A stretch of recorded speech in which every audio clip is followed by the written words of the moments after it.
So I don't think that Sami Zayn has taken this Kevin Owens news very well. Like me when Barry Barricade passed away. Cry about it every day. Also, hello my friends, and welcome to yet another episode of Ups and Downs. And much like wrestling, this is the show that never stops. When I'm on my deathbed, I'm gonna have to add up how many days I did do these, and I probably will never be able to accept it.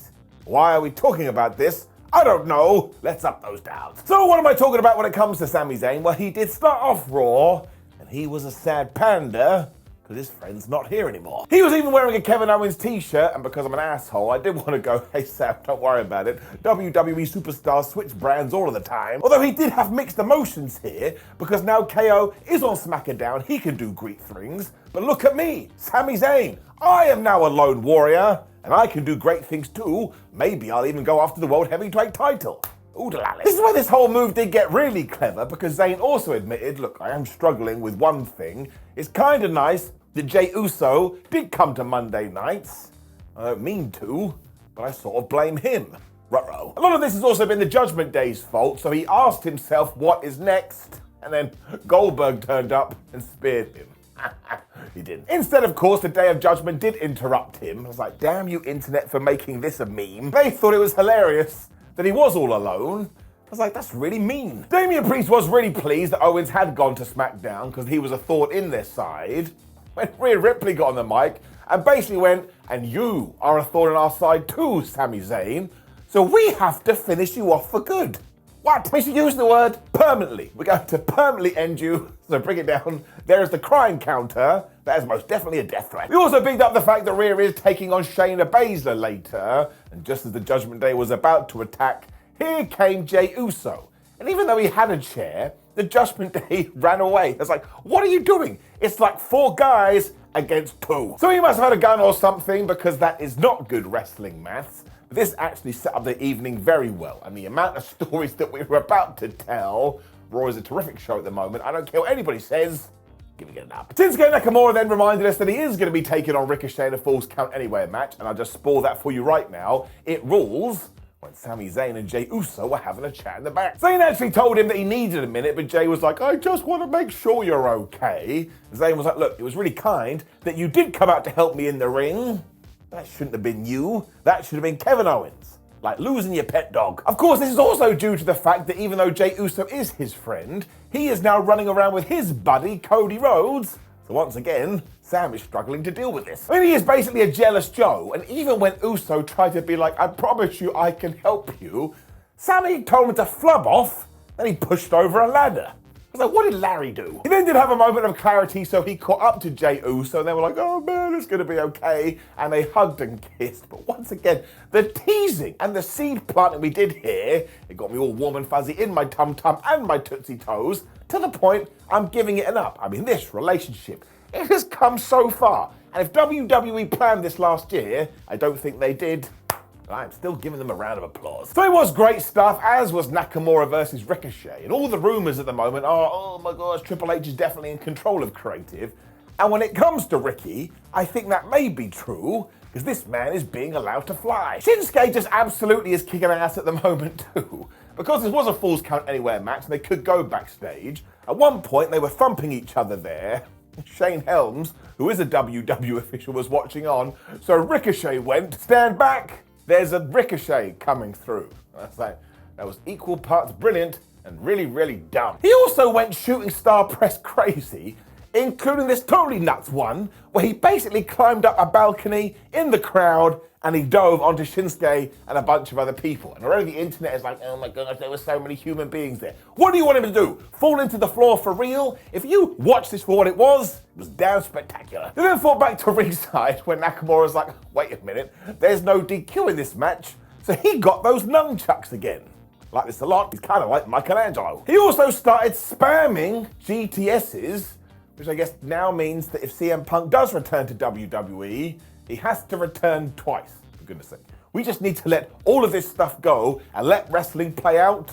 I'm pretty sure this is just Cyndi Lauper. Girls just want to have fun. Ricky then started blocking Kinshasas and just doing all of these crazy moves, including this incredible springboard 450.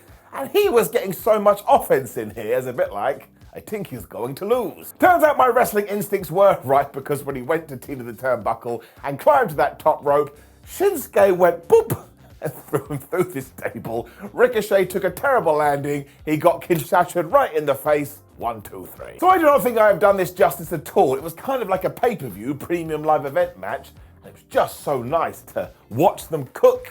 Gonna eat some of their eggs, huh? Up. Chelsea Green and Tegan Nox were then having a big argument backstage.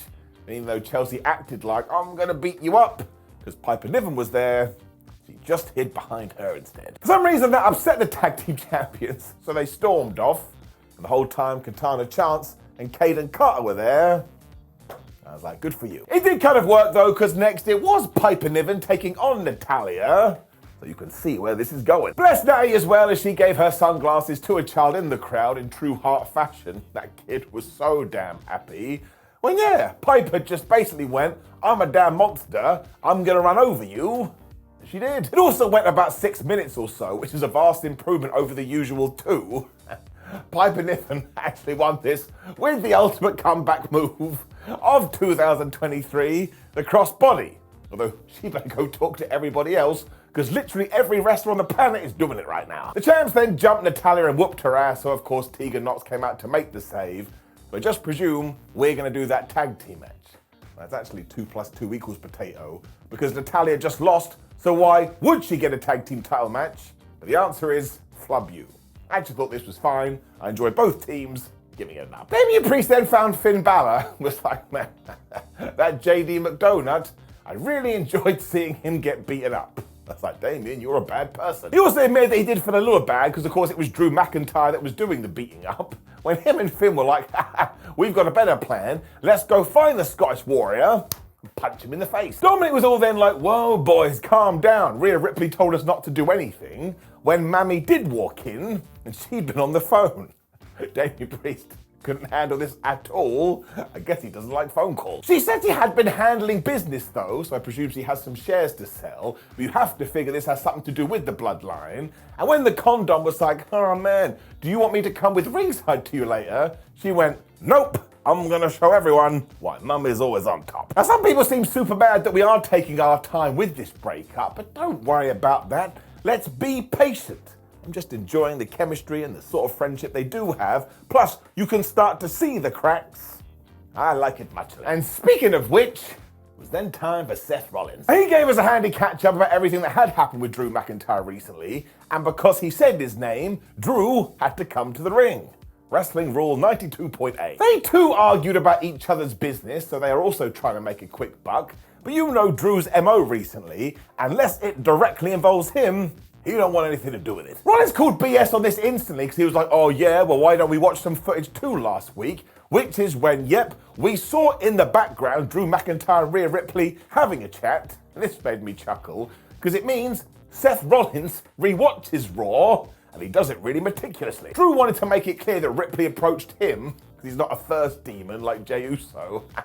That made me laugh. And also, I just told you, Seth, this has nothing to do with you because it's not your business. He felt like Rollins should be more concerned with keeping that World Heavyweight title. And Seth was like, well, you don't have to worry about that because I don't plan on losing it anytime soon. He then totally lost it and he told McIntyre, I know what your problem is. You have been in so many important matches over the last few years, and let's take a look at your win-loss record. Failure, failure, failure, failure. So, my friend, you're a failure. So that must be the reason why he was talking to the Judgment Day, because he didn't want this to happen again. When Drew was like, well, do you not remember what happened last time we fought? I absolutely whipped your ass, and I'll do it again.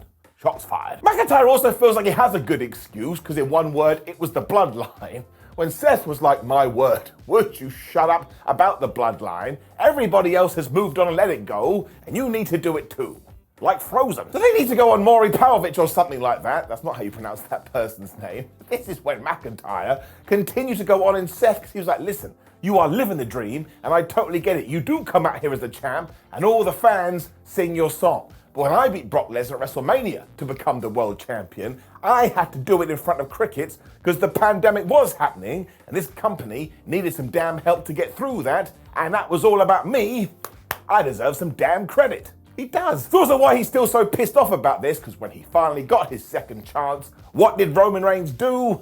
screwed him over. Thankfully, third time is a charm though, which is why he is going to defeat Seth. But Rollins doesn't have to worry, because after this, he can just reinvent himself for the 58th time. True, you're such an asshole, but you rule. Rollins actually totally understood this, because he too has hit rock bottom and had to climb back to the top of the mountain, which is why he's glad he is facing Drew McIntyre, because when he does beat him for the 1, 2, 3, and there's no shenanigans, McIntyre will finally realise he has nobody to blame but himself. So this was pure fire, and surely by or at the Raw Rumble, Drew McIntyre has to be the world champion. I mean, I may crown him at Saudi Arabia. But if he does lose, then he can go full heel. This was one of the best things on Raw, and this Drew McIntyre's new character is flubbing great, and we pulled the trigger at the right time, plus we're being patient. Very, very good segment. You should watch it. We then got a Bronson Reed video package, because of course he is going after the Intercontinental Championship later. I should also note earlier on we got one for Gunther, and both of these are very good. When we learn that come Friday, Logan Paul is returning. He is going to go after Rey Mysterio because he called him out after his fight with Dylan Dallas. Well, let's face it, anybody calling that a fight is like me saying, no, I'm not bald, I just have a hair problem. Yeah, pull the other one. But then continued on with all the Imperium stuff after this. I like it. It also ties into everything with DIY because, of course, Imperium took out Tommaso Ciampa last week. So here, it was Ludwig Kaiser versus Johnny Gargano. And I was very worried, because you remember what Gunther said, if Giovanni or Ludwig does drop the ball, he's gonna kill him. This is why it was hilarious, because almost instantly Giovanni screwed up and Johnny was able to hit the one final beat. And even though Vinci then cast a distraction in order to balance this out, bro, Gunther definitely saw that. He's gonna rip your tongue out. He also poked Gargano right in the eye, so he knew what he was doing. But this just pissed John off, and they were literally running through the ring. I was like, referee, why don't you seem to care about this? Of course, it meant Gargano had totally forgotten that he was in the match. This is when Ludwig booted him right in the head and he hit the DDT for the 1, 2, 3. For a little while, I was like, where the flub is Ciampa?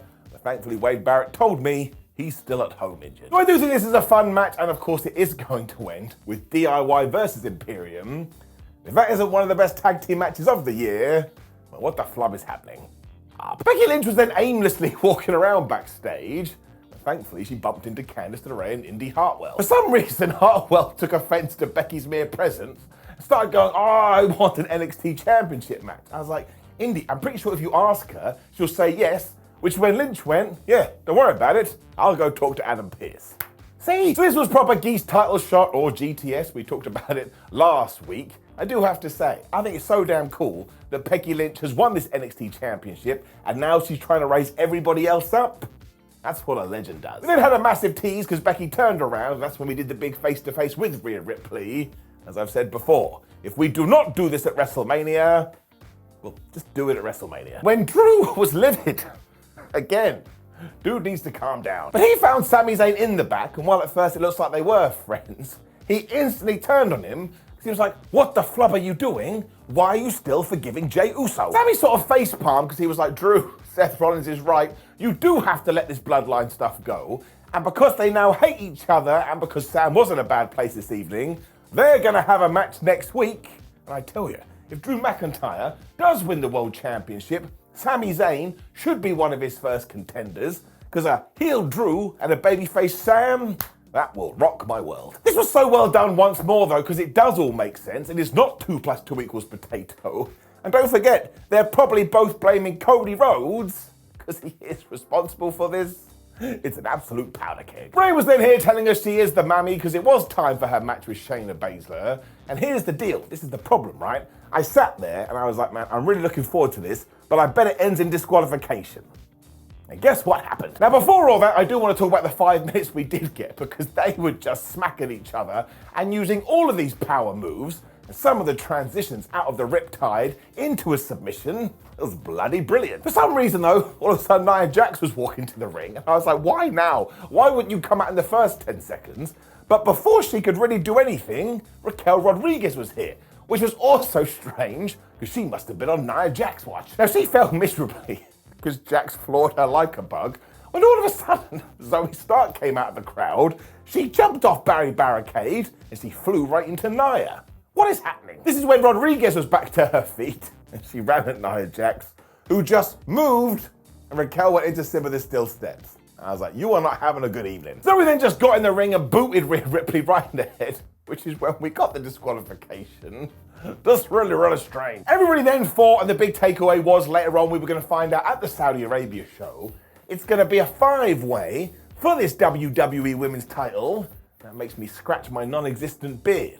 Because surely the only reason you do a 5-way is because you're taking the championship off Rhea Ripley. My word, do not do that. Here is the deal, though. I do have to say that I would much rather we separated all of these people and had them in individual storylines. But also, over the last couple of weeks, WWE does feel like they've gone, man, we do need to include them more, which they are. So it's absolutely an up. But yeah, going forward, separate them out a bit. I'm sure they'll be able to do it. They're really good. Adam Pearce then told Becky Lynch that he will have a conversation with Shawn Michaels to try and make that Becky versus Indy Hartwell match. When Xia Li walked in, at least this made more sense this week, she was like, wait a minute, the man, you promised me a shot too. As soon as Beck said, though, don't worry, I will make it happen, Lee went, yeah, we'll do it on my time. I was like, wait a minute, you just demanded it to be right now, and now you've changed your mind? For goodness sake. The best part is that once more we did it again, because Becky Lynch turned around, she went face to face with Jade Cargill. So we are just going all out with the teases, and I want to see all of this. Jade Cargill versus Becky, Jade Cargill versus Charlotte, Jade Cargill versus Bianca Belair, Jade Cargill versus Rhea Ripley. You see why this is so good? Plug me in. We then had a super fun interview with Cody Rhodes and Jey Uso because they're having so much fun, which means I'm able to have fun when it was time for big men slapping man meat. For it was the Intercontinental title match between Bronson, Reed and Gunther, and look, we have to bring it down. Was this a big men slapping man meat match? We push the button, and the computer says, yes. Now look, I never actually thought that Bronson was going to win the championship because that wasn't the way, but sometimes I just want to sit down and see two walls pummeling each other. That's what this was. I mean, Reed was body dropping the ring general onto the ring apron. I've never seen that before. And he gave him a shoulder tackle and Gunther went down. So I was like, well, Gunther is a big man, but Bronson Reed is the bigger man. And I suppose he has bigger meat. They then started to exchange chops, and I was like, no, Bronson, don't do that. Gunther will kill you.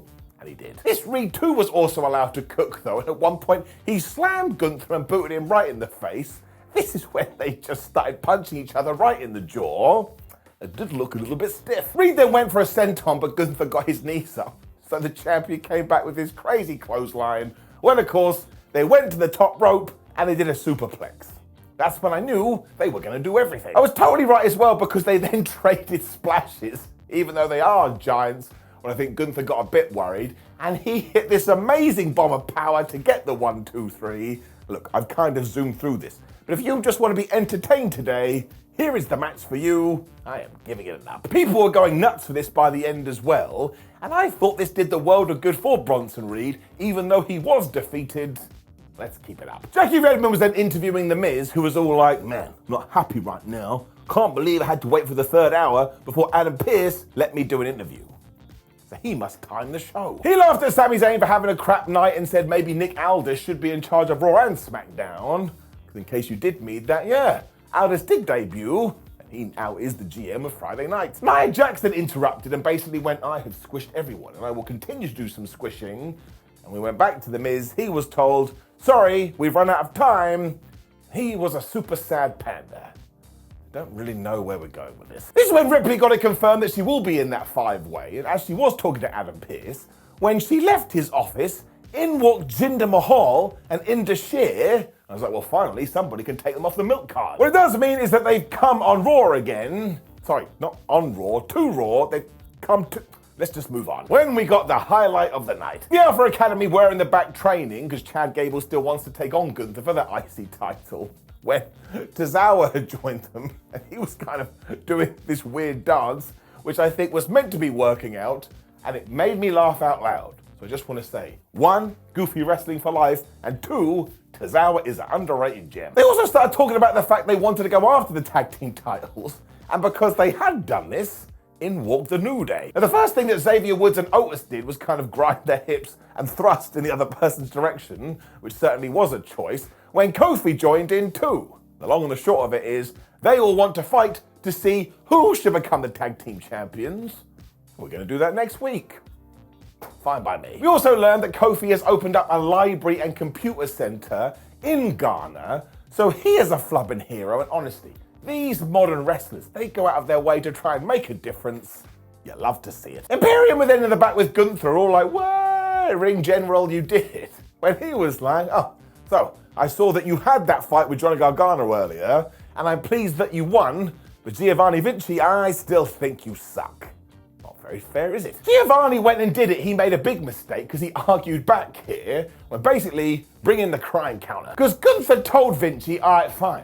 Next week, you are going to be facing Johnny Gargano, and given that he didn't leave on a stretch of this evening, that is now your aim. And if this doesn't happen, Kaiser, it is on your head." What is going on? So that is attempted murder, blackmail, and an overt threat, I think. Put a 1 on the counter. So it does mean that Gunther is definitely a criminal. When we got to our main event, this was just a roller coaster of emotion. So the tag titles were on the line because it was Cody Rhodes and Jey Uso taking on the Judgment Day. And as soon as Jey Uso did get in trouble, Cody was here and he started blasting out kicks that looked like they were disastrous. Dom was then out, but Cody chased him away when he hit the crossroads on Damian Priest. I was like, wait a minute, this match has only been going 3 minutes. And the ref went 1, and the ref went 2, and just as the ref was about to do 3, Dom grabbed Priest's foot and he put it on the ropes. So don't forget that. They were going to be victorious super duper quick, but the damn condom screwed him over. Jey then kind of got the hottest tag and he went after Finn Balor when he hit him with a Samoan drop. And don't worry, he is Samoan, when he also went for the ultimate comeback move of 2023, the crossbody. This is when Balor just went boop and poked him in the eyes though. I'm so happy people are doing this again, because do not forget the 3 maneuvers that do have to return. The eye poke, the back rake, and the one I'm still waiting for, the atomic drop. You then just knew something was going to happen because the champions did hit their new finisher, the Cody D, and once again, they went to pin Balor, but we got a 1-2-ooh. And I was like, man, there is no way they'd let somebody kick out of that unless they were going to lose the titles. You see where I'm going with this. This then got doubly bad because Jey went to the top rope and Dominic was trying to push him off. I was like, man, he's such a wonderful dick. And after that did lead to the most devastating move in all of sports entertainment, the surprise roll-up. All of a sudden, Sami Zayn turned up because he was like, listen, Dominic, you are being a massive moron. So surely he was going to give him a spank, but instead Damian Priest just pushed Sami into the ring post. Well, I was like, dude, you not having a good night. Naven was also losing it on the outside because he punched Cody Rhodes right in the balls. Because the referee wasn't watching, he then got the American Nightmare and he threw him through Alan the announce table. This is when I started to get panicked. Because it did mean that Jey Uso had to change plans. He hit Damian Priest with a dive, he got back in the ring, he got out of the way of the coup de grace, he hit a super kick and a spear, and just as he was about to go to the top rope and hit the splash, who appeared from nowhere and hit him with a kick that was super? It was none other than his dastardly brother, Jimmy Uso. That's what it's like. See, Sami, it's going to be okay. Kevin can just turn up. Now, it is wrestling, so I don't care. I'm only having fun with it. Once again, this official totally missed it because they are not very good at their job, which is when Finn Balor hit the coup de grace and he got the 1-2-3. And I was like, wait a minute, that means we got brand new tag team champions. And we did. It also meant Raw ended with the Judgment Day celebrating that they did have all their belts back. Look, I know we are hot potatoing these at the moment, but I actually quite enjoy when we do this on the right occasion. Otherwise, you sit there going, well, the championship is never going to change hands, because it never does.